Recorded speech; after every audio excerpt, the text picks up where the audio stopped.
যে একটা বিমান নামবে, আর এখানে একের পর এক সিরিয়াল, পার মিনিটে একটা করে বিমান উঠতেছে। এক রানওয়েতে নামতেছে,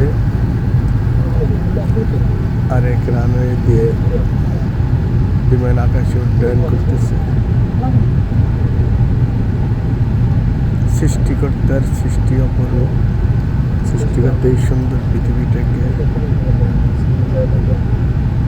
তার কত সুন্দর মহিমা দিয়ে সাজিয়েছে। আমরা মানব জাতি যদি একবার একটু অনুধাব করি, সৃষ্টিকর্তা আমাদের জন্য কি না সৃষ্টি করেছেন।